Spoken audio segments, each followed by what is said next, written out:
Sacred Symbols, a PlayStation podcast, is brought to you by, well, you.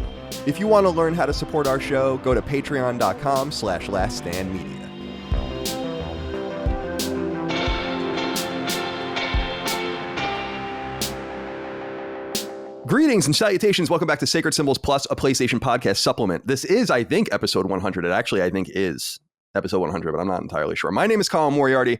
I'm joined, as always, by my two handsome sons, Dustin Furman, Chris Raygun. Boys, how are you? Chris, let's go to you first. How's life?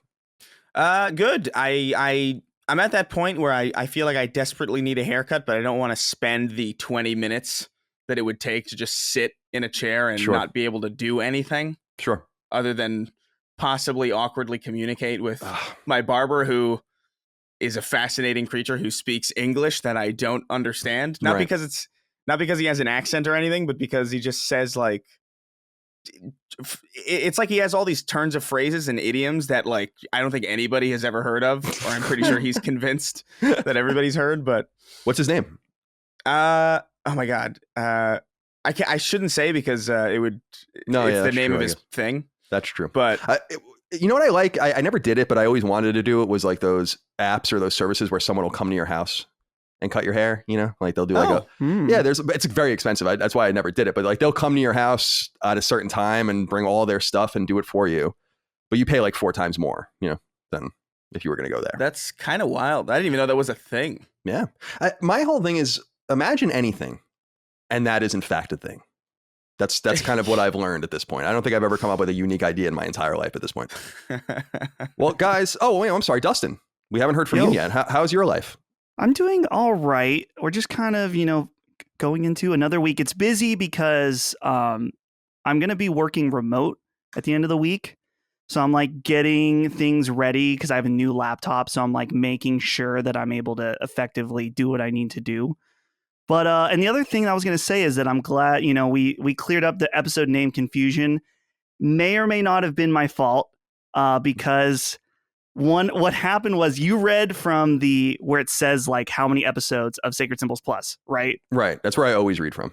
Yeah. What happened was there was one episode that the video got put in the category of the normal episodes. Oh, sure. And so I was like, how did that happen? What is the extra thing there? And I was like, that's it. So it may have been. So it was your fault. So it's confirmed, but it's no big deal.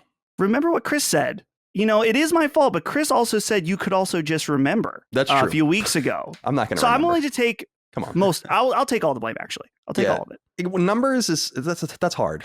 I don't keep numbers like I keep words and phrases in my mind. I'm just going to go on a limb and say fuck numbers. Period. Yeah, numbers like are across the board. We don't need them. Remember for the first 50 or so episodes of this show, I would use Roman numerals and it would infuriate people. Like if you went, it said like episode LXI, I was like, all right, I can't even, I don't even, I had to eventually start looking it up. And that's when I was like, okay, I don't even know what the Roman numerals are anymore. So certainly no one else is going to know. But this is episode 100. Doesn't really matter.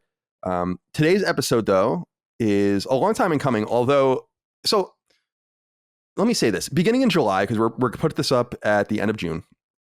Beginning in July, we're doing 2 episodes of Sacred Symbols Plus every week, which is going to be really fun because now we're going to be able to get in a bunch of cool interviews. Every different permutation of person you can think of can be on the show. We'll have Maddie over. We'll have host X, who is the new host of the Xbox podcast, which I will not reveal yet, on, I'm sure, etc. So what I'm thinking is that we'll start rolling the spoiler cast much more quickly now because I didn't feel like I wanted to do them one after the other because that could be annoying if you're looking for something else. So I think I guess what I'm saying is like over the next month, I would assume one of these will go up every week. And we're going to start here with Resident Evil. We're going to get to Returnal. We're going to get to Ratchet. I'd like to get the Biomutant. I'd like to get the Scarlet Nexus, which is really good. So I feel like we have much to cover, but let's start here with Resident Evil Village. Resident Evil 8 came out on PS4 and PS5, May 7th, 2021. I think we've talked about it pretty extensively on the show, but now we're going to be able to dive in. Naturally, this is a spoilerish discussion. If you've not played the game, have not finished the game, or care about any spoilers, do not listen. Don't listen. I'm giving you a warning right now. If the game gets spoiled for you from this point on, that's your own problem. Now, before we get into a bunch of questions, comments, concerns, thoughts, and ideas from the audience, boys, we always collect those. That gives us a nice way to talk about various topics. I first want to throw it over to you to just see what you thought of the final overall product. Chris, let's start with you. What did you think of Resident Evil Village? Yeah, so I really liked it. I thought, I will say the very, very beginning when it drops you off and you're kind of like wandering through the dark, I was like, it's good atmosphere, but like I remember that you're like walking through and there's all these crows like dangling, and then there's that one that triggers and screams on an infinite loop, and I don't think they recorded nearly enough permutations of that crow, but it's just like, it's very linear and very directed and kind of very much like, here we go again. Like I remember feeling like a little bit disappointed at the very, very start. And then like, I think the second it opens up into the village and the second you like head into House Dimitrescu, I was like, okay, this is really, really cool. And I even liked some of the other places too, like the fish marsh and the, oh my God, there was the obviously the dollhouse. They were all really cool. And it felt like this really nice, it almost felt like an amusement park ride. And I feel like it juggled tone very well. I feel like it did a lot of things right. The scary parts were like extra scary because the rest of the game is so different. And I thought that was like a really big strength. But like the very beginning and the very end, I feel like were a little bit, I was kind of checking out at the very end. Yeah, I agree with you there on that one. Towards the end of the game, we'll get into all of that, of course. But I generally mimic many of your thoughts. I mean, I'm curious. I'm wondering. Dustin, as we begin to frame this, what are your thoughts? Yeah, I think this game is great. In fact, I think that this game, what I like about it is that it's purely, it feels like a fun horror game. Like it's really, I was laughing a lot. Like when Lady D was chasing me around, I was laughing. I mean, it was creepy, it's scary, but it was fun. Whereas, Resident Evil 7, I think through and through is a much scarier game, and that was by design. They've talked about that in interviews that they wanted this one to be more approachable. Mm-hmm. But overall, I mean, it's hard to not talk about Resident Evil 7. I feel like that's the most direct comparison. It's the only other Resident Evil made in this first person style. It's a sequel directly to that game. And I feel like this one is not as well paced. And I think that goes along with what Chris was saying as well, is that like, and the problem is too, is that 7 did the same thing. There's like a really kind of boring final act. This one, I felt like in 8, the final act, we'll say, was decent. I like the big showdown at the end, but I think I'm with almost everyone in the common consensus in that this factory part like really brought down the game in a lot of ways. Like I was really kind of just waiting for it to be over throughout almost from the beginning. And I think that part of my feelings were tainted by people. Like when I got to the factory, I'm like, oh, here we go. This is the part everyone hates. So I wasn't excited. I was a little tainted by Twitter, but then I was like, yeah, I mean, they were right. So, but there is just so many cool areas and things and moments in this game. And I very, very much liked it. Yeah. So my overall feeling on it is I think it's a great game too. First of all, I think it's gorgeous. And yes. I don't think that can be understated. It was a really stunning game. It was it is a really stunning game. It's one of those games I play, and it's happened my entire life. I mean, I remember thinking the same thing about Symphony of the Night. I still think that about that game and others, where you just stare at it and you're like, how can this be so beautiful? And I was especially stunned by just the lighting. I guess it's the ray tracing of what the PS5 version was doing and how immersive that was and how important that is to horror. I really kind of made that connection. I was like, well, horror can only really benefit from this.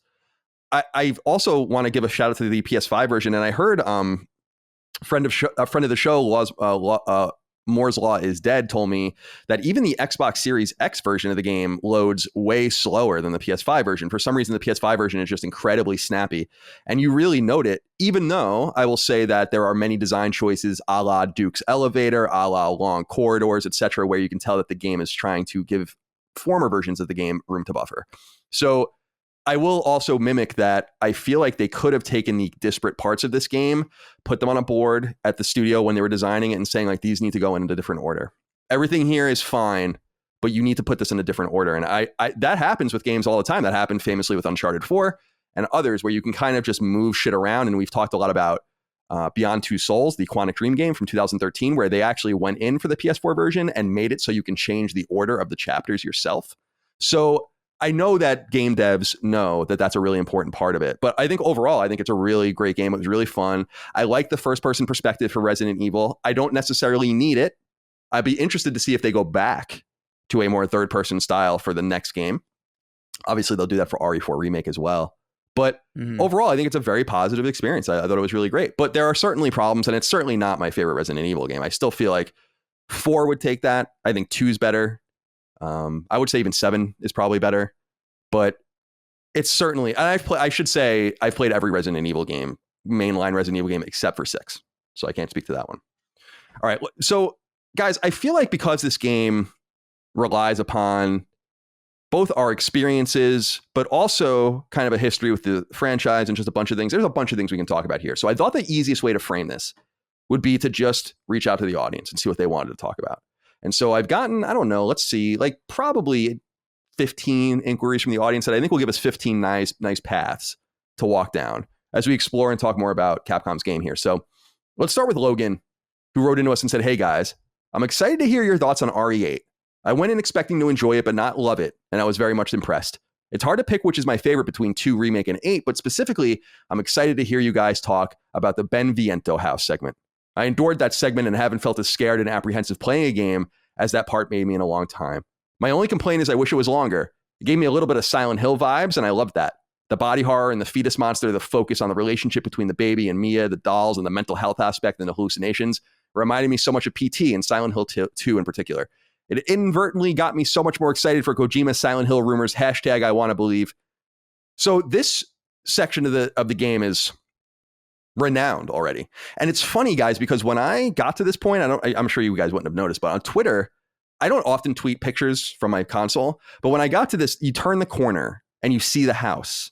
There's a waterfall, beautiful vista. And I took a screenshot of it and I was like, this is stunning. This is absolutely stunning. And then I realized that turn is like some of everyone's favorite shot in the game. So I was like, oh, okay, I guess it's not that special for me to have noticed this.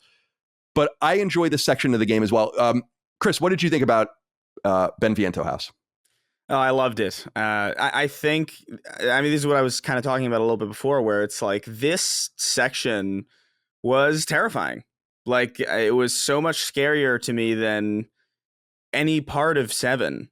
And I think a lot of that has to do with the fact that the rest of the game isn't as scary, kind of deliberately. And it gives you this kind of moment where it just spikes in terror. It's kind of like it, and I think I've talked about this before on either like a main episode where we were just kind of talking about our kind of non-specific thoughts on Resident Evil. But it reminds me a lot of like those moments in BioShock where it just sort of like, the shotgun spotlight, or the Boy of Silence, or the Boys of Silence in BioShock Infinite, where it's just like the rest of the game isn't necessarily super terrifying, but then you get to this point where it just like cranks it up. And because the rest of the game is at such a baseline of not being so scary, it allows that part to really stand out. And I think this part did it tremendously. I think it was the perfect length. I think just the sound design in it, the fact that it's the first and I think only time in the game, I could be wrong, but the first and only time in the game where you're kind of encouraged to hide and you kind of notice where, like, I remember when I approached the bed in that room and it said, what is it? Press X to hide. And I was like, oh my God, this is my worst nightmare. And it's really, really good. It's like, it might be like my favorite horror sequence in any game that I've played, because it was just such a good, it was paced really well. And I will say that after that, nothing could faze me. Like, after the second you go up the elevator and that fetus monster is like screeching at you, and you enter this room and all these dolls are like shivering and it's like supposed to be scary. It's like, do you understand what I've just seen? Do you understand where I've just been? Do you think this is gonna scare? Ooh, dolls. Ooh, I know it's like, nothing. This is nothing. That's the one part that kind of like slightly misses the mark. But even that part's like not super long, so it's like it's a pretty forgivable kind of dip in overall tension. But I loved that whole. I think that sequence is the main reason. I mean, that and just the overall fun aesthetic and the fun tone of House Castle Dimitrescu. I think those two sequences, or two sections rather, are the things that really elevate this game above a lot of other Resident Evil games for me. What do you think, Dustin, about that part? Yeah, man, I think I love the Chris mentioned the pacing, but think about it. I was thinking about it like this way: like you walk in the house, you're like, I'm not safe here.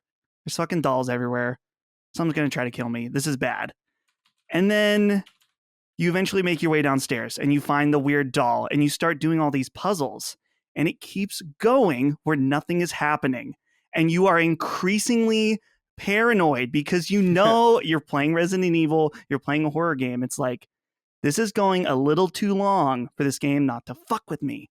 And then it really, dude, I just loved, I remember when you first see that the fetus baby monster, it's like I was walking through that dark hallway. I knew some shit was going to go down, but somehow I was still like not ready for that moment. And I think it was because of that build up for so long where I was like, it's coming, you know? And then like, even though I knew it was going to be there, but it still threw me off. And then the other thing is that, Chris, you mentioned the hiding. When I initially saw the hiding, I was like, oh no, I can't stand when games force me to hide. Cause I don't know, something about it is like, especially in like survival horror games, I've never really liked that mechanic. But I will say that they didn't force you to do it too much. I think I had to hide like 2 or 3 times during that segment. And luckily it was pretty clear on when you were safe and when you weren't. So yeah, that part I just felt like, man, was really masterfully done throughout it. The puzzle too, I feel like the puzzle itself is creepy. And that's what I love so much, is that it ties into that. You're like, I'm opening this doll's mouth. It's like, is this thing going to like jump up and try to strangle me? Like at that moment, you don't know. Yeah. Anything could happen. What I love about it too is that it sets you up for a completely different type of monster too. Like you're expecting some kind of monster, right? You're just like, okay, dolls. You're expecting some doll, and you do get some doll eventually. Mm-hmm. But like this fetus thing comes out of fucking nowhere. The only hint that that's even remotely going to happen is you see like a crib rocking back and forth before you go down into the well to get the final piece of the puzzle. And it's like, that could be anything. It's not nearly as hammered home as like the doll theme is. There's just dolls everywhere, and then this fucking creature. this is such a heinous design. Like I hate it, but like I also like it's. I think it's like just a great monster design, and just like the sounds that like the sound design of it is so good. Yeah. And man, I just that whole sequence is really good, and that long wait time of just nothing happening is just it's really just super well done. Like whoever was leading that part of the game is like a genius, I think. Yeah, well done. I agree with you, and I was it's funny when you get to some of the lockers and then the bed and stuff or whatever it is, like cupboards or something, and I'm like, oh, Metal Gear. Yeah, I'm not even like that's like what first came to mind. I was like, oh, I didn't really think. And I was like, oh no. And then it started, like Chris said, started to sink into me, and like, I'm going to be hiding from something horrifying here.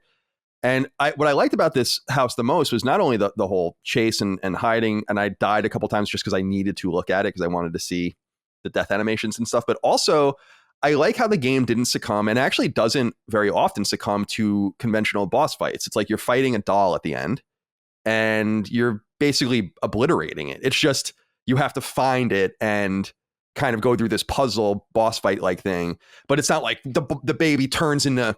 It's not like a Tinker Knight in Shovel Knight where he jumps into a machine and becomes this huge thing, and then you have to fight this boss or whatever. So I thought that showed a lot of restraint, and we always talk about that. I don't feel like horror games especially need boss fights per se, and I feel like this game did a pretty nice job of, with the exception of the factory boss fights, separating the boss fights in such a way where they all kind of felt like they were necessary and different from each other, like when you fought the daughters in the castle earlier in the game. So I dug this section too, and I just have to give a shout out just to that Vista shot. Everything is set up so wonderfully, and the pacing is so nice. This game almost suggests why I do like walking simulators in some way, because it's the moments when you're just exploring. It reminded me a little bit of Everybody's Gone to the Rapture or something, when you're just kind of exploring and you don't really know what's going to happen. But in those kinds of games, nothing is really going to happen. In this game, you kind of have to keep the switch on because something is clearly going to happen to you at some point. So thank you for writing in about that, Logan. We obviously needed to talk about that. But we have been talking a lot about pacing, boys, and I wanted to get into this. Alejandro Blanco wrote into us and said, "Hello, Symbols crew. I really liked Village. It was a fun experience, and the dollhouse moment was one of the few moments in recent years where I was getting legit scared. However, I had the same problem with every single Resident Evil, where the last area is always a mess and drags a lot. In the case of Village, the factory is a bore, and in some cases it drags, in my opinion. What do you think Capcom could do to alleviate this, and do you happen to feel the same way? Despite both RE3 Nemesis and its remake being considered not as good as their predecessors, I've always considered their endings to be quite strong." And then Timothy Martin wrote in kind of similarly. He said, "Hey boys, as much as I enjoyed the game in general, do you feel like you got a bait and switch? Castle Dimitrescu was incredible, and none of the other realms lived up to the first. Maybe the game just got shot its load early." So Chris, I want to talk to you about this. We have kind of 4 locations in the game per se. Well, we have 5 because the village is basically a hub world, and I want to talk about that later. And I think it's a really clever thing for the series. But otherwise, we go, you go to the castle, you go to the house, you go to the marshes, which I think is called the reservoir, and then you go to the factory. And I feel like these are all fine sections, but I don't understand why they thought they should put them in this order. I'm a little bit befuddled by that entire thing, not only from the locations and what are most interesting, but also the so-called bosses of these sections. Because the boss, like Heisenberg or whoever, is fucking boring, is a boring boss. Like, it should have all been about the other characters. So I'm wondering what you think about the way things were ordered and maybe how you would have put things in order if you could. Yeah, I think it's weird because I feel like a lot of games just don't know what they have. It reminds me a lot of, spoilers for Far Cry 3, I guess. It's been a long time. But like, it just like, it reminds me of that, where it's like you have this great villain, right? Who's like really charismatic and really interesting, and like they steal every scene. And then it's just like, nah, just kidding. Here's a new person who's like, doesn't even have like a modicum of the personality or intrigue that the person we've just finished dispensing of unceremoniously has. And that's kind of how I felt like after Lady D, where it's just like, oh, there's like more to this that isn't this boss. Like, what could they possibly have? And it's like, I thought the fish boss was kind of fun. Like, it was like a neat little character.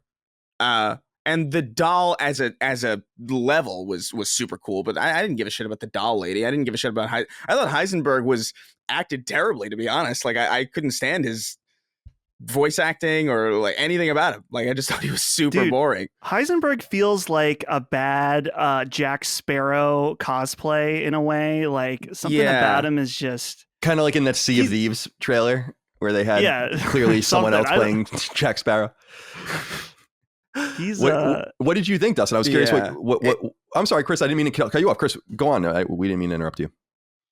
No. I just think the order is weird, and I feel like maybe they didn't realize what they had with Lady D until after they put out either the demo or like maybe the first trailer, where it's like, oh, we'll just show off the first world because it's like whatever. It's the first. It's the first part of the game. Whatever. We're not spoiling too much. And then everybody glommed onto her and is like, oh shit. Whoops. We didn't know. Although I don't know how you couldn't know. Like, it's kind of like, I feel like it's immediately obvious that she's like the most interesting, and just that castle is the most interesting. And but it feels like after that they were like, okay, let's push the marketing really heavily with this character. But the game was just done already, so maybe they didn't even really have. Yeah, they had no choice at that point. I mean, they certainly had no choice. But I certainly would have preferred like the main bad guy not be this really boring kind of witch vampire or witch lady who's just kind of, I don't even understand what the fuck she is. She's like not Mother Miranda, right? That's her name. Yeah. I didn't give a shit. Like, not even like, I didn't care at all. Like, I think honestly that's probably why the factory dragged, because I remember like getting to the factory and being like really bummed out. It was like, oh my god, I don't really care for this level. And then I went back to it like after a couple days of sitting on it. I was like, oh, this actually isn't fun. There's like some fun puzzle stuff going on here, and the atmosphere is kind of cool. And then there's that big shot of like all the mechanical dudes like on the conveyor belt, and it's just like it's kind of imposing. I was like, oh, this is a cool section. It's just that I don't care about any of the characters left. Yeah, that's a great point. That's a great point. I think maybe the factory should have been first, and maybe Lady D should have been last as far as like the open world selectable sections that you could go to. I feel like that would have been maybe a better order. But then again, maybe players wouldn't have given a shit early on in the beginning if they were forced to confront this character that isn't really all that interesting, and maybe they would have, stopped playing sooner. Maybe the whole goal is to hook them with a really, really great character now so that they see it through to the end, hoping that something else shows up equally as intriguing or interesting, despite the fact that no such character was there to fulfill that role. So I don't know, like I would have preferred a different order for sure, because I feel like that is the one part of the game that I think is a bit of a mess. Yeah, I'm actually in complete agreement with you. I think, if anything, I feel like maybe even the marsh should have gone first, and then the factory, then the house, and then the castle. And I'll talk a little bit more about that when we talk about the village itself, because I love the village. I loved exploring it. I thought it was really cool. But Dustin, what did you make of kind of the ordering, and would you have kind of changed things around? Because to Chris's point, they probably wouldn't have been able to show Lady D if she was later in the game, because they don't really spoil very deep. So they would have had someone like the stupid baby fish thing, and people would have been like, what is this garbage? So there is certainly an opportunity cost to not having her put first. But I think once you have your hands on the game, it's unquestionable that she's the main draw. And it was strange. I too was very surprised when she was just gone. Right. So what do you think? Yeah. Part of me wonders, like, one of the disappointments to me is that when the castle was over, you don't go back ever. Part of me is like, this game is it's, even though it has this hub world, it's still a linear game, like to a T almost. Like, sure, there's some side stuff you can do, but like, part of me would hope that maybe in the next game or something, that is there room for Resident Evil to have some Metroidvania type elements? Like, maybe you start in the castle and you get introduced to those folks there. And then it's like, oh, I need to get behind this door. I need to get someone's like, you got to get the C4 from the factory. And then so you go through the factory and you meet, what's his face. And then you do that, you get the C4, then you go back. You know what I mean? Like some kind of thing that you can take advantage of all these cool spaces that you've made throughout the entire game, instead of just like one giant chunk, which both have their benefits. I guess that maybe I feel that way because I was thinking about like the giant chunk in the castle is all awesome. And then the chunk in the factory is like, you're desperate to get out because it's so confusing. But so as far as the pacing overall, I'm with you guys in that it's definitely lopsided. But again, it's one of those things there where I'd be curious about development if at some point they're like, oh man, this first section is really good, but it is too late to change it. Surely they knew that was the case. Well, they did release that letter. Remember when they revealed the game, saying that they obviously were taken aback. Again, to Chris's point, I don't know how you can necessarily be taken aback by your 9-foot big-breasted woman in video games. That I feel like, it's video games. You should know better. It's also Japanese video games, so of course people are going to take to that more. But I wanted to kind of ask you guys about the village specifically, because what I really loved about this game, to your point, Dustin, is, and I think what this game did better than any Resident Evil game since maybe Resident Evil 2, is that it gave you kind of like a hub world that you felt like you were familiarizing yourself with. And I loved the idea of the village being this place that slowly opens itself to you as you gain new keys and new weapons and new pieces of access. There's also some really great scenes of fright. There's that grassy, like almost weeded area with scarecrows, and you're just walking through it, and it's like it's horrifying. There's another part where you're walking around and the sun is in a specific part of the sky, the light source, where it's making these crazy shadows. There's so much design work that went into making the village scarier. And it would have been cool to say like, well, there's a little bit more of a reason to skulk around this place than just looking for items or just talking to Duke or whatever. And I really love the idea, to our point of changing the order around. Wouldn't it have been made more sense to say there is this castle that overlooks this mysterious village, And that's the goal. You go there last, just like in Castlevania. In the meantime, you got to go to the factory. You got to go to the pond or the marshes. You got to go to this dollhouse. That was the thing that was a little more confusing. It's not even Lady D herself specifically, but why would you make this awesome, all-looming castle over this village? And you go to it first. And then your point, Dustin, you never go to it again. And it's always looming there. And you're like, I want to go back there. That's where exactly I want to be. What I was thinking. Yeah. I would see it when I was walking around. I'm like, man, I kind of want to go back there just because there's stuff that I feel like I didn't see.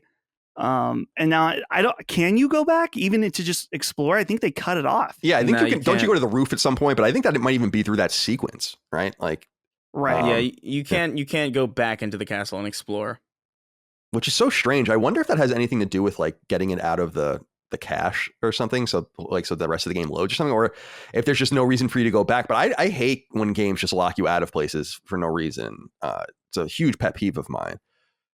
What did you think, Chris, of the entire idea of the idea of the castle looming? I mean, doesn't that make sense to you that you would have had? Because I think Dustin is right in the sense that you have like an Arkham like situation here, but it's not quite. They don't quite take it all the way, and they probably could have.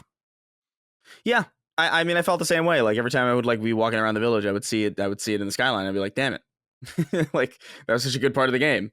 Especially when I'm just like trudging through, like once I've seen the dollhouse and once I've seen the marsh, and then I got to deal with this dude who's like placing signs all over the place, like go here. And like, ridiculously fast, by the way. like Heisenberg's putting all these like weird signs directing you. And I'm like, where the fuck was this?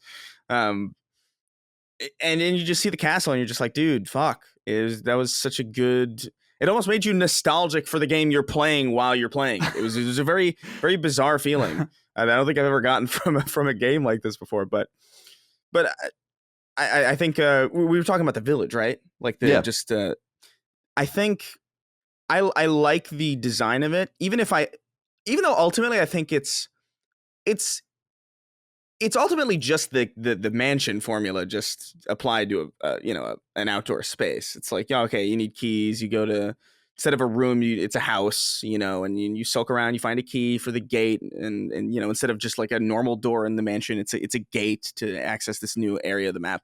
It's not super groundbreaking or wildly clever or anything, but I thought it was like super well done. I really liked the village. It reminded me a lot of, and I don't know if you got this vibe too, maybe it's just me, but it reminded me a lot of Spain in Resident Evil 4, like just the outdoor, the dinginess and like the kind of like the lack of color, but not in like a bland way, like in a purposeful way. It's very gray in the village, and there's some sequences where it's a little bit more sunny, but like the overall like gray kind of dingy kind of like almost like it's snowing aesthetic of it was really, really compelling to me. And I enjoyed like pretty much every moment that I spent in the village, even if I was just looking for like some item that I missed or like finding the crank to put it up, get stuff out of the well. Some of the jump scares were kind of fun. Like when you're looking through the window to kind of like get the key for or the code for this lock, and then that werewolf jumps out. He's like, ah, shit.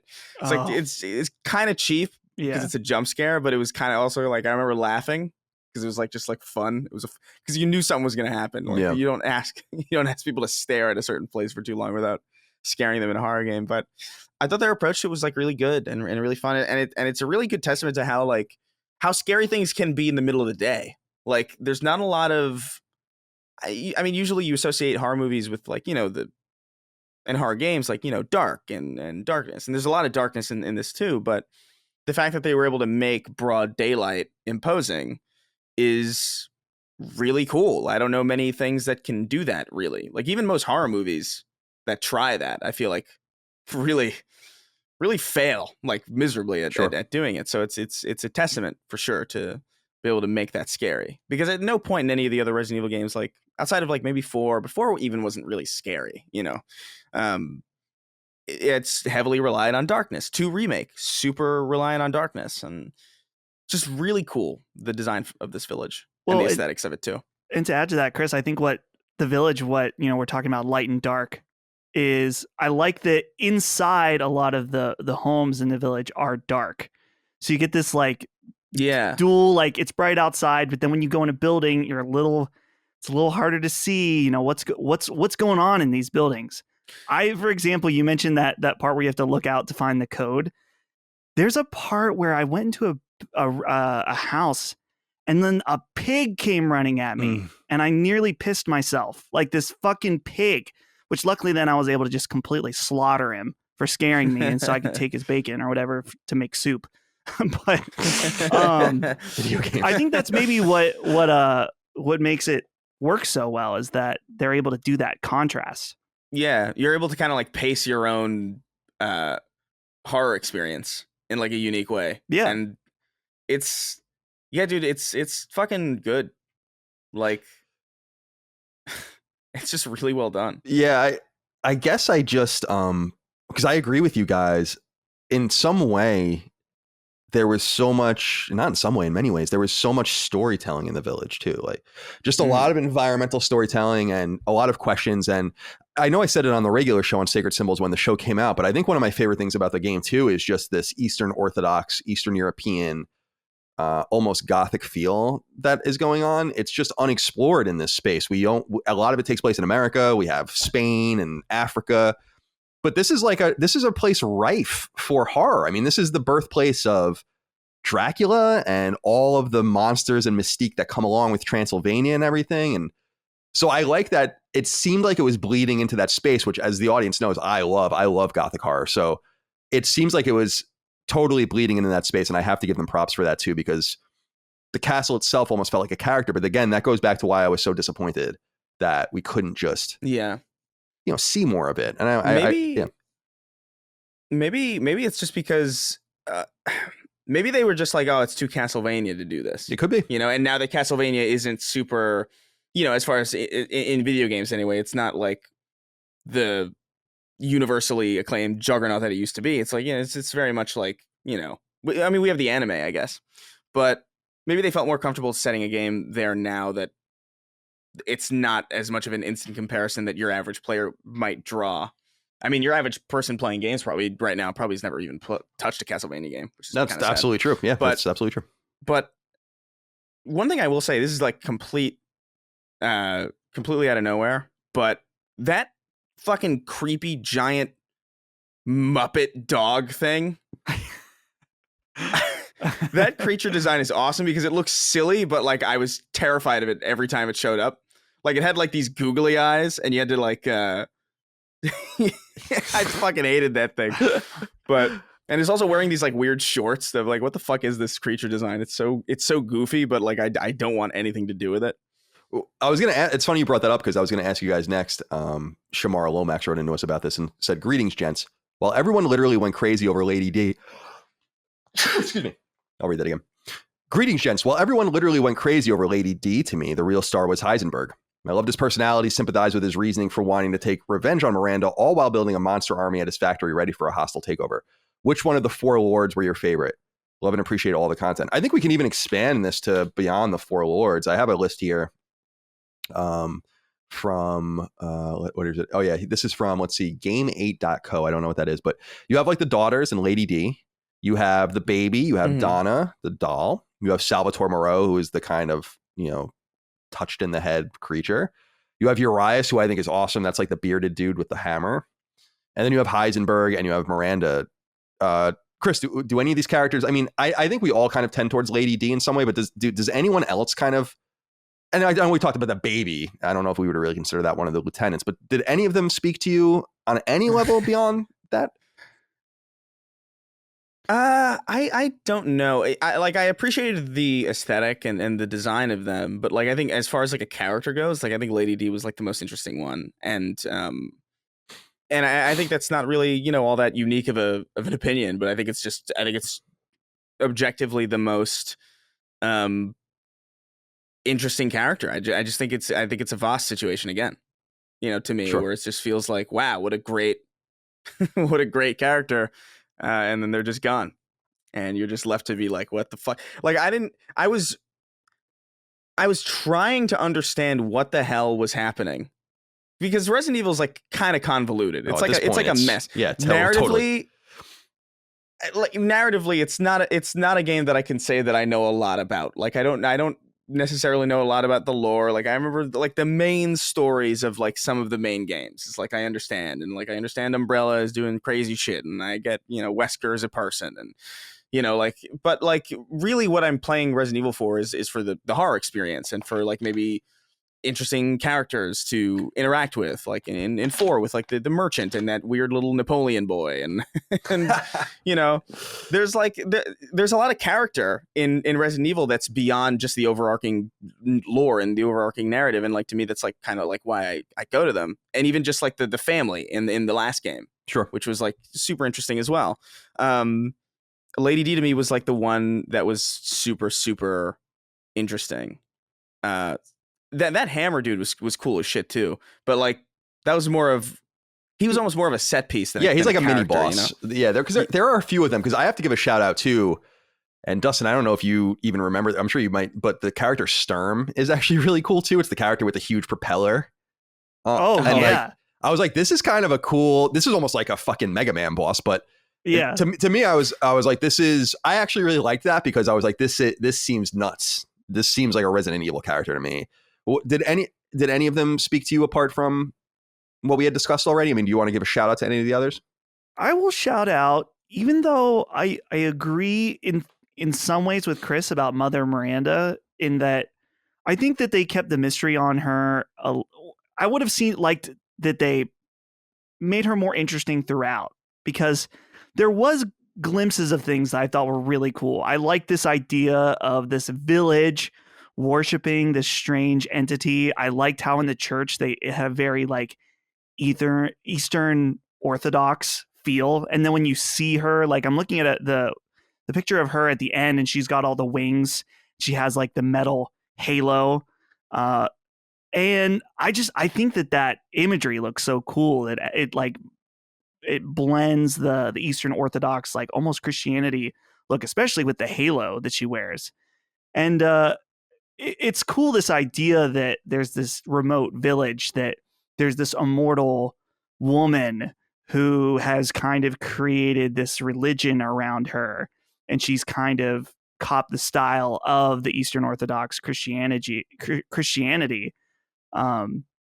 So, and then I find her the backstory, as much as that I can understand, of her kind of being like this, like she was around the origin of Umbrella. Yeah. And I know we're going to get into that for another question, so I'll leave that. But the way that they connected her into the lore was interesting.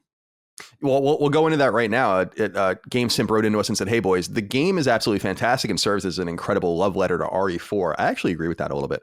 What did you make of the story and lore, though? I thought the game tied things together as best it could. For example, explaining Ethan's strange ability to reattach his severed hands on multiple occasions. We'll talk about that later, because that's a totally weird thing that it almost belied belief, as if it just kind of ruined it, because you're like, this can't possibly be what it seems.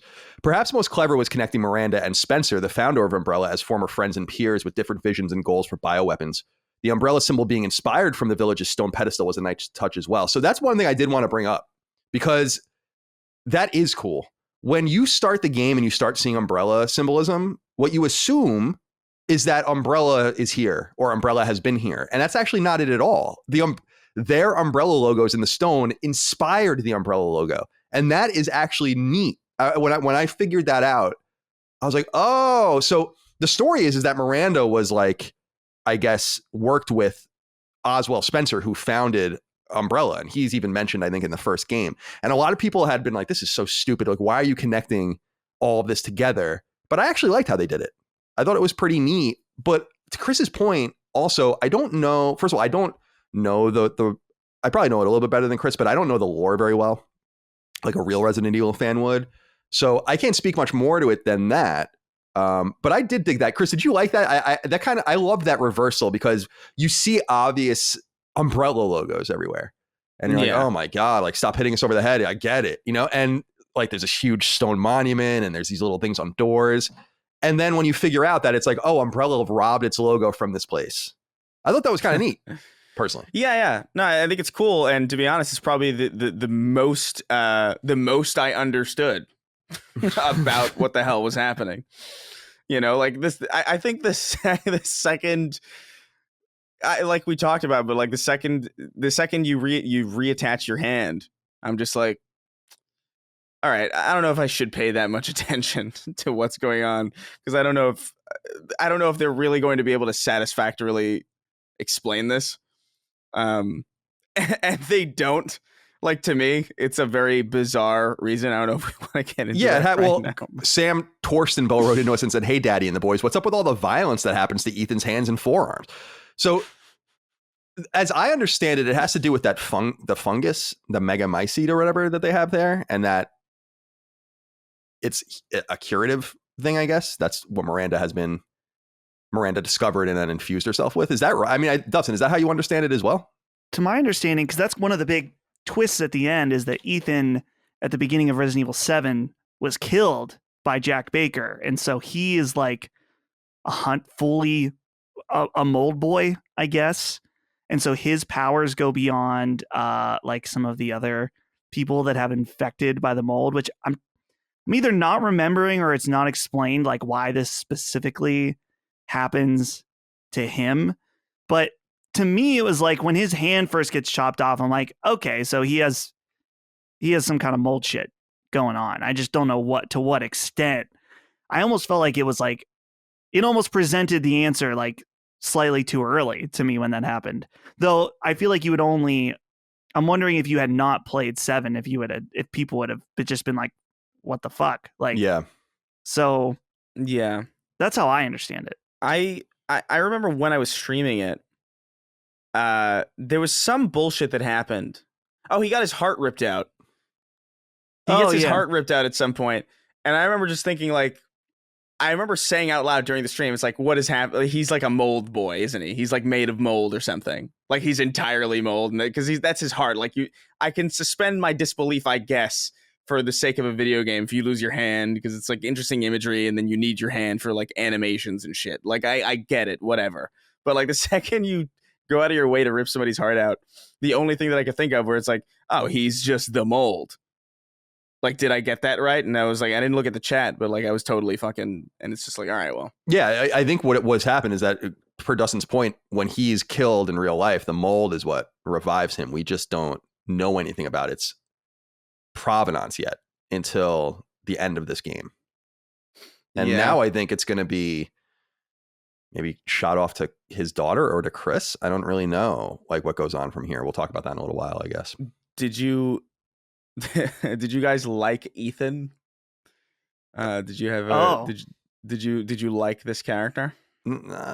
I don't know. Well, Dustin, it seems like you have something to say. I'll just kick it to you. I find this conversation very interesting about Ethan, because I'm seeing a lot of different takes on it. In fact, was there a question in here? We might as well throw that in about Ethan. I just can't remember. Oh, is it about his face? That you never see it? Oh, yeah. Yeah, so Salvador Rivera wrote in and said, "Sup CLS crew. Now, if I love the fact that RE Village really fleshes out Ethan as a character and the first person really gives a new sense of immersion in these environments, having said that, what is up with this game being afraid to show Ethan's face? The photo album at the beginning of the game with Mia, Rose, and Ethan's disembodied hand was comical, and the Ethan model you unlock at the end of the game, face blacked, almost felt like trolling. Any thoughts, you guys rule?" So this is an interesting thing. You don't know what he looks like. And it is true that even when you unlock models and stuff, they just obscure his face. What the fuck is that all about? I don't understand. I think there is one picture of him that's official that I've seen online, but I don't know where. Like, I know it's an official Capcom thing, but I don't know where it comes from. You can see his face. Like there are these YouTube videos, Boundary Break, where like and in some cutscenes for some reason, his face is like fully detailed, fully rendered, and everything, and you can see it, and he just he looks like a guy.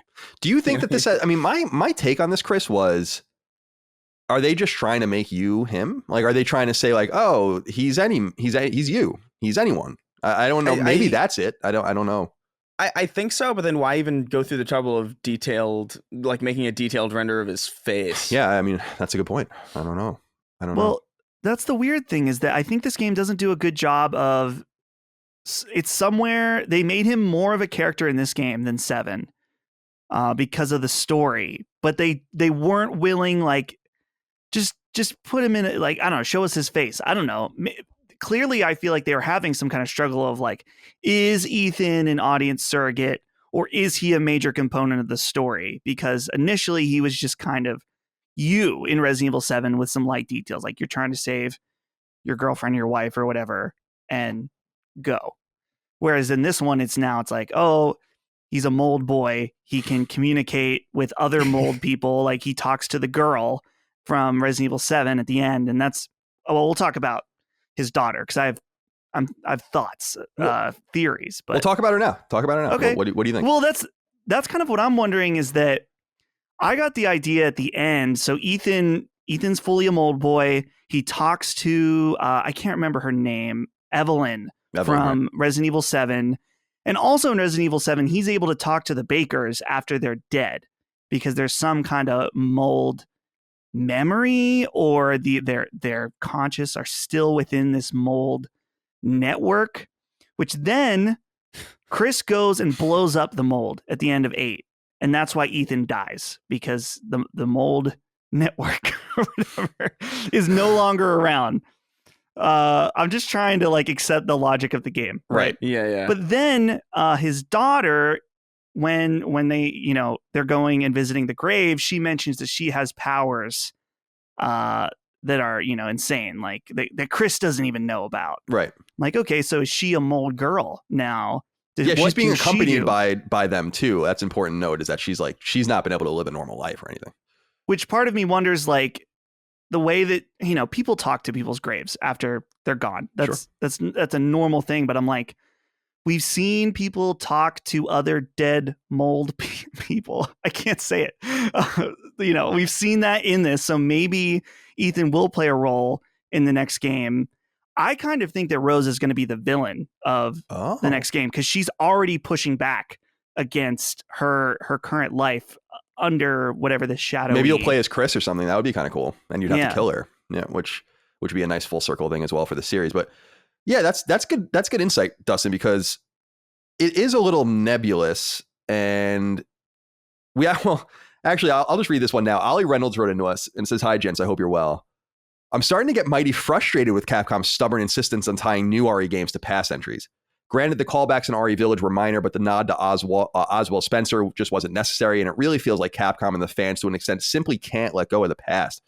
Here's my solution: turn RE into an anthology series, keep the core elements of RE intact, like herbs and the inventory management and files and a merchant maybe, but start fresh with the story each time. Think of what could possibly work within this mindset. Let's let go of the past. Umbrella is dead. Thanks as always for your hard work, my friends."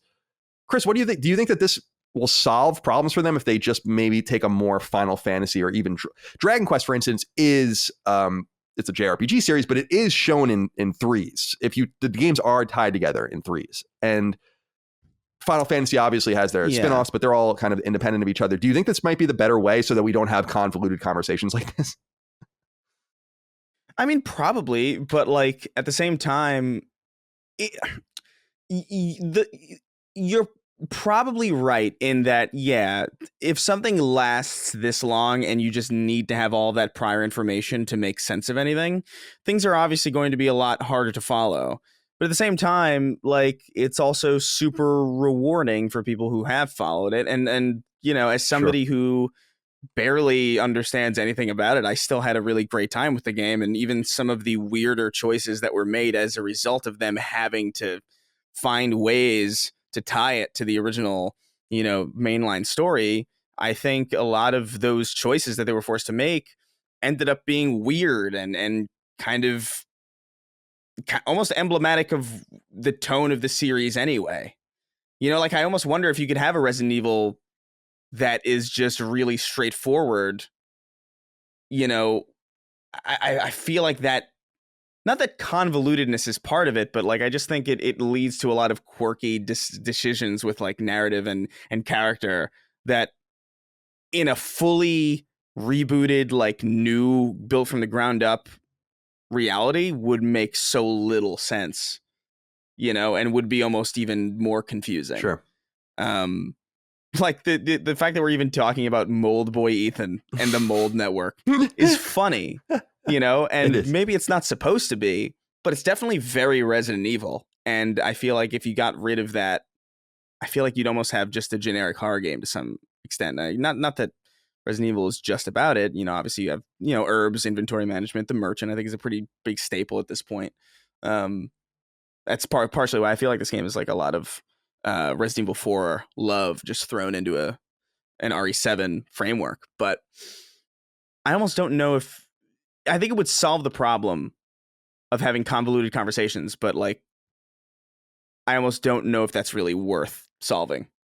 Yeah, I think, Chris, you make a really good point that, and Dustin, I'll be curious to get your take on this, where it is for the fans. Like, I'm a fan of Resident Evil, but I can't keep up with all this stuff. I think I could probably tell you the stories of the first 4 pretty well. But after that, I kind of, like, when they go to Africa and everything, I've totally lost the plot. I have no idea what's even going on anymore. Also, that's because I don't maybe care very much too. So maybe it is unfair to say, like, well, there are fans of this that want this lore. And it reminds me a lot of some of the nerdier shit, some of the much more obscure stuff that I like Resistance and others, where people are like, what is this even about? And I'm like, motherfucker, I'll talk to you about Resistance for 5 hours, sit in your chair and I'll tell you all about it. But I also wonder if we're asking too much for Capcom to just say, like, well, that's the end of that. Because then, like, why not? To me, it's like, why not make a new franchise or just make a new game called Resident Evil or something and start again? What are your thoughts on all that, Dustin? I'm wondering if there's a cultural thing somewhat in that, of course, here in the United States, we keep things going way longer and, stretch and milk things out. I mean, just look at like Star Wars and Marvel, stuff like that. Just Furious. Fast and Furious. It never ends. Dude, you could even just look at The Office. Right. So how long that lasted versus the UK version. I'm wondering too, I mean, in Japan, there's a lot of like, not only things that are drawn out, but things that continually, like stories that continue to become more and more complicated and then require like, oh, you got to read this novel. You got to do that. It's not a uniquely Japan or an American thing, but I'm just thinking of like Kingdom Hearts. I'm thinking about some anime, like there's an anime called One Piece. It's been going on. It's the same series since like the early 2000s or something, and the show just keeps on going. So I wonder if in some ways that Japan is like those fans like that interconnected nature. They like the ever evolving story. I think that, I don't know. I'm kind of debating with myself live as I say this, because I'm like, in the US, we have a lot of people that like that as well. But I don't know. It feels different in Japan just because it has like a more melodrama feel to it in a way. Like even some of the dialogue in this game kind of feels like that. Also. Oh, definitely. Oh, yeah. It's very anime in a lot of ways. I'm playing Scarlet Nexus, like I said, right now, and it's just, oh my God, it's just so anime. Just questionable localization, but really good game nonetheless. We'll talk about that later. I wonder if the solution is just, again, to make these worlds, these rule sets, and be able to play within them more easily while still kind of placating the fans that do like the interconnectivity and the mystery and all that. Because I appreciate that stuff as well, and a lot of the things I like. So it's not like I'm judging that, but as I would call myself, I'm not a hardcore Resident Evil fan, but I buy and play the games. I would like kind of a reset. Because it kind of does get to the point where I wonder, I'm like, do any of you really know what's going on? I'm sure there are some of you, but how many people out there that play this game really know what's going on? I would say a very small percent. And so you have to ask yourself if you want to tether yourself that forever. We did bring up the store, the shop keep, though, and Shane Pryor did write into us about this and said, greetings from Colorado. I'm writing in to talk about the Duke. I feel he is one of the best shopkeepers in any game. I constantly found myself excited to return to him for his spiffy dialogue. I feel the writing really led to a sense of camaraderie with the character. I also like the subtle inclusion of the talisman nearby to signify and explain the safe space around the shop.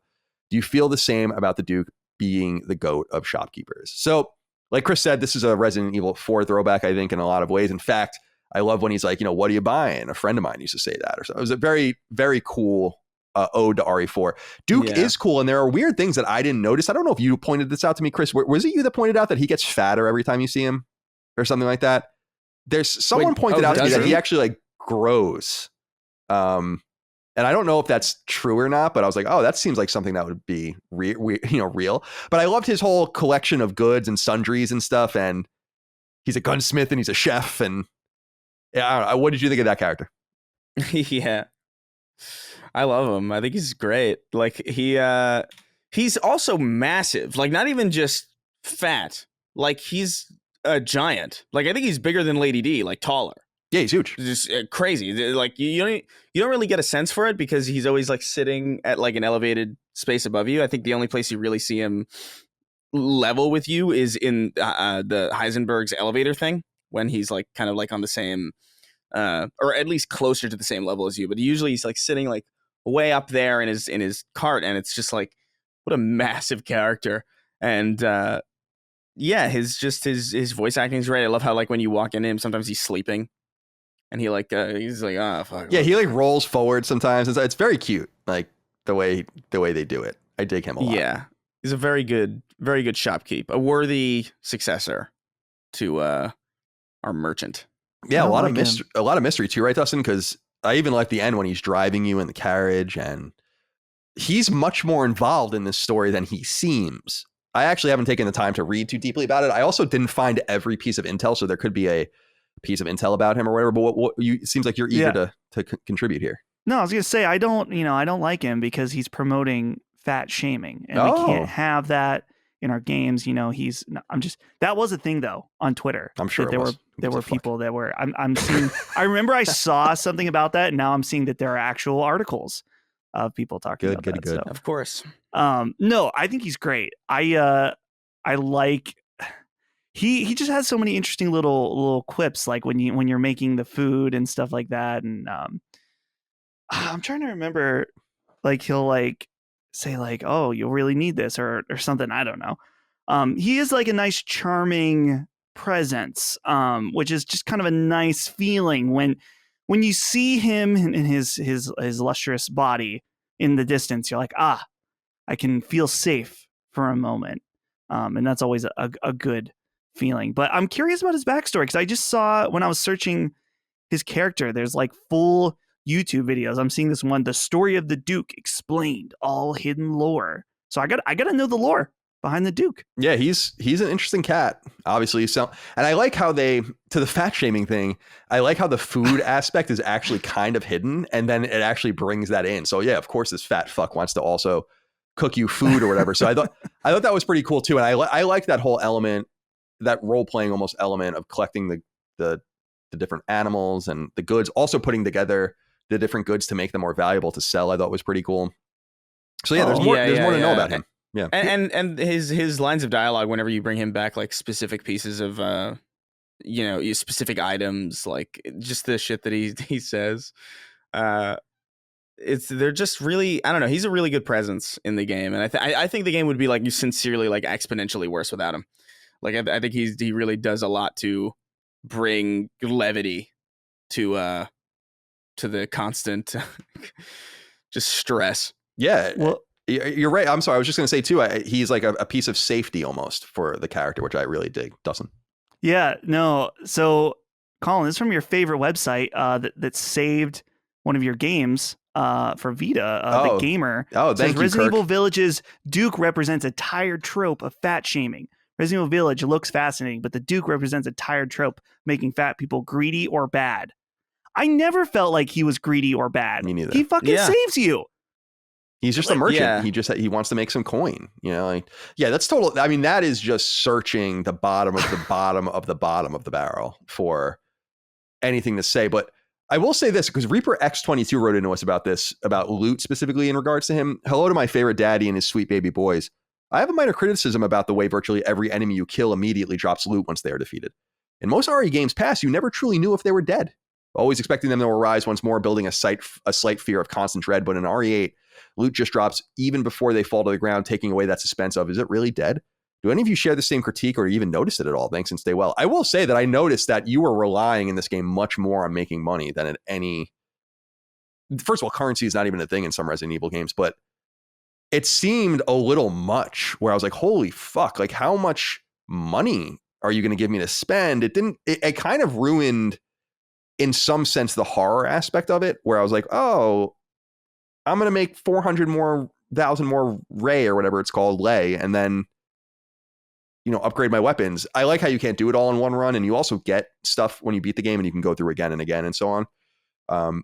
Did that bother you at all, Chris, that the game that the enemies were dropping loot? Because I actually do agree. It was when you saw that happen, you knew the enemy was dead. I definitely did pick that up. Yeah, I mean, somewhat. I don't think it ruined it really for me. I think I did notice that it's like, dude, I'm spending like $128,000. Like it's a little funny, like the amount of money that you spend. But you know, there's also, I don't know. I just don't think it registered to me as something that interfered that much with the tone or that much with the atmosphere. If anything, you'd beat a boss, then you feel like sick, and then you'd go out for like 5 seconds, and then zombies are coming out of the ground. It's like, fuck. All right, well, it almost did a good job of like making you feel safe, only to like rip it away from you at certain points. And I think what's so captivating again, and I hate to keep bringing it back to this fucking dollhouse, but you have all this money, you're like, I could just buy whatever ammo I need. Whatever, I got guns. And then you go into this house and you don't have them. You're just completely, you're fucked. And you spend the whole game thinking that you're completely fine because you have all of this equipment and all of this money. Like, if I need anything else, I'll just buy some more. If I need anything else, I'll just like combine some items. And then suddenly you can't fight back. So I think it almost is I think it's almost this way of, at least the money making aspect is almost a way of like making you feel safer than you are in certain places. And I didn't really mind it too much. I think it worked kind of well for the type of game it is, especially. Sure. Dustin, what did you think? I think the one thing I liked about the loot was that even though the game told you this, so I don't know how I feel about that, but when you would get some loot, you can put them together to make something more valuable. I thought that was pretty cool. If you were patient, you knew that you could find other things in the environment that exponentially increase the value of your goods. But I didn't like that the game told you that you could do that. It would have been cooler, I think, and a little more special if they gave you the opportunity to combine every item you found, and it just failed most of the time. And then when you found things that looked like they went together, then maybe sometimes they would. Other than that, right. I don't know that I have a really specific complaint with the loot per se. I think that I don't know, it's not an issue with loot, but I think overall one of the things that I like that makes me like this game less than Resident Evil 7 is that there's just a lot more shooting in this game, period. Like a lot more combat. When I started, I remember I was being so careful, doing headshots, trying to scrounging around, picking up ammo. And I was finding like, man, I've got a lot of ammo, actually, like a lot of ammo. And then I would, fight 10 enemies at the same time, 10 or 15, like back to back. And I'm like, whoa, they really want you to fight in this game. And I think it's more of a preference thing. I think some people gravitate towards a more combat focused, but to me, I think one of the things that made Resident Evil 7 so special is that it always had that delicate balance of just drip feeding you just enough ammo that you've got it. And most of the time you're fine, but it's always in the back of your mind, like certain situations, maybe I should run away because I don't want to blow all the ammo I have, especially like, and also the headshot thing is like, you gotta shoot the headshots. You gotta be conservative with the ammo. So I guess that's a preference thing. But at least I will say that with it being more combat focused, at least they gave you a lot of options on what you're using, whether it's the shotgun, the pump action shotgun. I loved. I used that throughout like the whole game. That Wolfsbane handgun or whatever the hell. Oh yeah, like is it like a revolver? Yeah, that thing's cool as shit. It's like a I think it was awesome. Yeah, that. And then like I eventually started to become really fond of the mines that you could put down. Yeah. Especially in the factory, those were like super helpful. So at least they make it.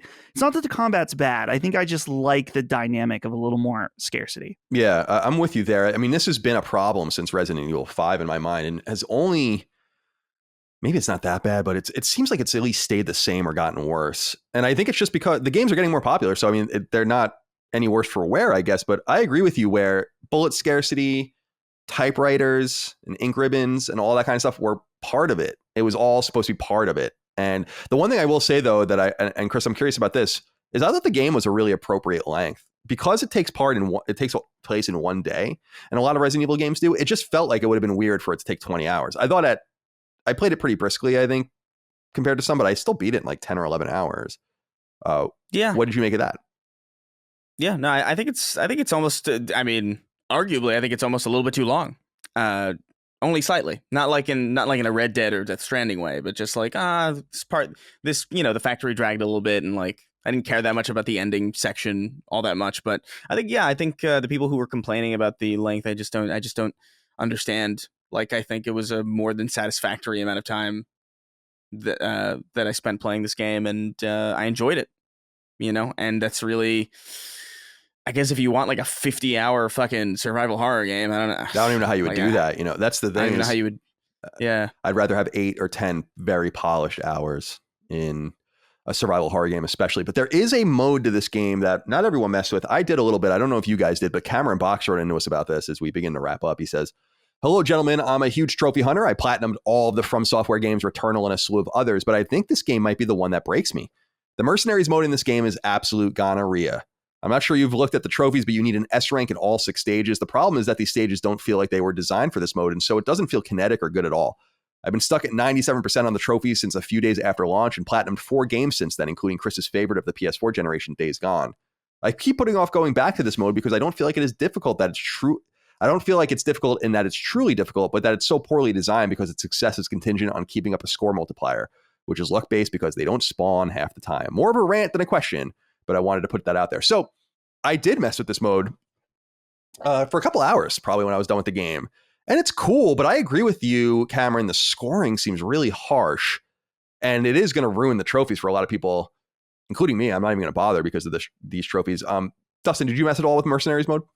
I did not at all. But that is frustrating to hear about, like, tacked on modes that don't feel like they're balanced right. But the good thing, I guess, for you, Colin, is that if it comes down to scoring, surely they can go in and patch, make it a little more lenient. But who knows? Yeah, perhaps. But it's not even really. But then what about? But then. Yeah, go ahead. But then what about the people who got the trophy?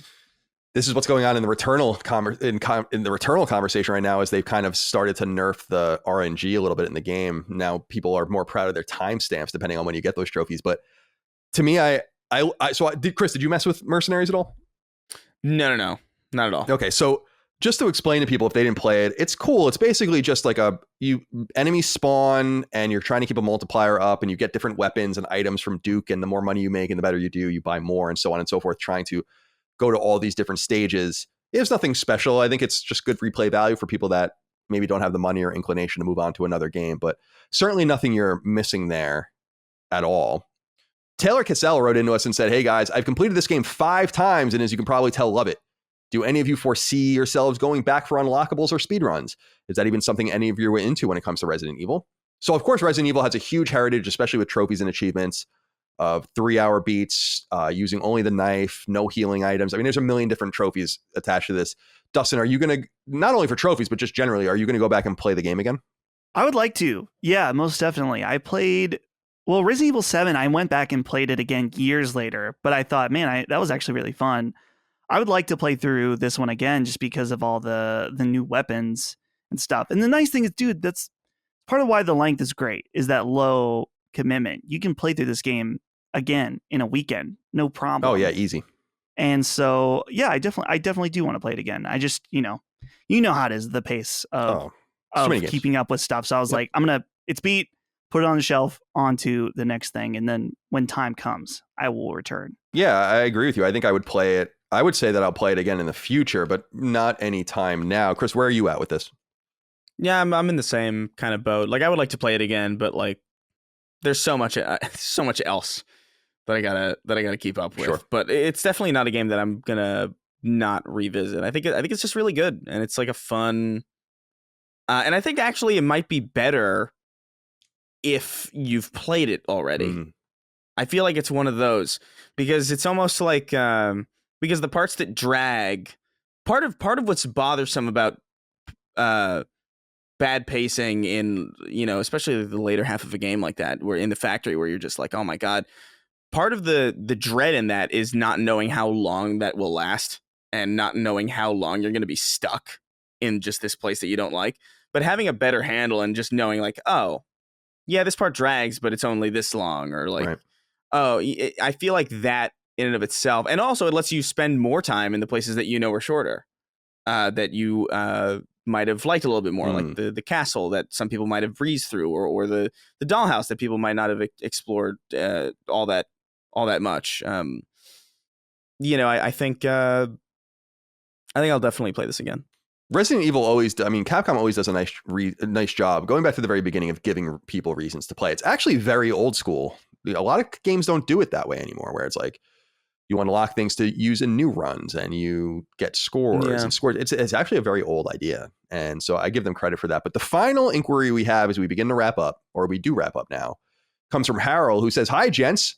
I found the environment and atmosphere of Resident Evil Village to be a perfect blend of beauty and haunting. What sort of environments would you like to see in the next Resident Evil game? And can you see them topping what they've done with Village? Personally, I think a moonlit, abandoned theme park could work, but I'm also mentally inept." Don't be mean to yourself, Harold. Even though you might be, I don't know. That's actually a really nice idea. Although I think a little too on the nose for me, for horror. Yeah. I don't know. I know I keep going back to this, and they can't do this in Resident Evil, but I still feel like horror on a space station is prime. I mean, that's why I'm so excited about Dead Space. But as far as like what Umbrella could do, I don't really know. I mean, wouldn't it be fun to play in the suburbs? Or we've had the urban setting, we've had the police station, we've had the rural European setting, we had the African setting, the Eastern European setting. What about something truly urban or something truly suburban? What about a hub world like the Village, but it's like the suburbs in an American or Canadian city or something, and something has happened? And you have to figure that out. I don't know. I was thinking of something maybe a little bit more mundane as or. What do you think, Chris? What would you like to see?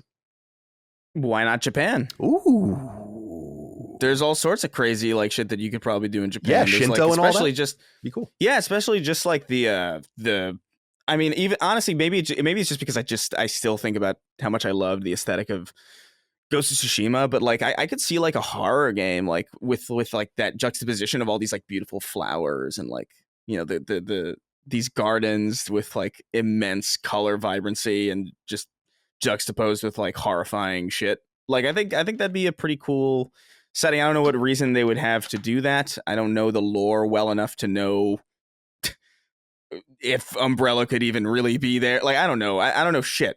But I think that setting would be cool. What do you say, Dustin?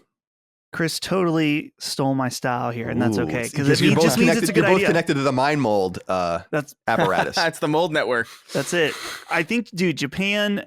I think that maybe. I mean, I'm trying to think of other horror games set in Japan. Like Fatal Frame was one of the ones, but you know, Japanese. There's something about Japanese horror that is extra freaky to me, and so the idea of like if you could be in Japan and have it be a multi-location game like Village, where it's like maybe this one you're in a Japanese castle for part of it, and then there is like a Japanese village with a very unique architecture that comes along with that. I don't know. It's just interesting because they've really gone out of their way to Americanize this franchise going back to the very beginning. I mean, that's the entire idea. But I would love to. Right. I just like them. See, I say this about a lot of games, but God, just get out of the United States. I just, if you're going to do a suburban or urban thing, that's cool. But if you're just going to do something kind of or very typical, yeah, a new setting can go a long way in that regard. Yeah. It's the same thing with Far Cry and others where it's like, you know, you got to just keep things fresh. But I think we're all very positive about Resident Evil Village, Resident Evil 8. We hope you all enjoyed our conversation about it, and we hope you enjoyed the game as well. Available on PS4, PS5, etc. if you want to go check it out. Boys, thank you for your time today. Very much appreciate you both. Of course. Thank you guys out there for your love, kindness, and support of our show. Remember, starting next week, 2 episodes of Sacred Symbols Plus going every week. In addition to Sacred Symbols, the regular show, Defining Duke and Defining Duke Ultimate, and Knockback. So we have much to do. We appreciate you. Yes. We love you. We'll talk to you later. Goodbye. See ya. Take care, guys. Sacred Symbols, a PlayStation podcast, is a product and trademark of Last Stand Media and Collins Last Stand LLC, and is proudly recorded in the USA. The show is conceived by, is written by, and is directed by me, Colin Moriarty.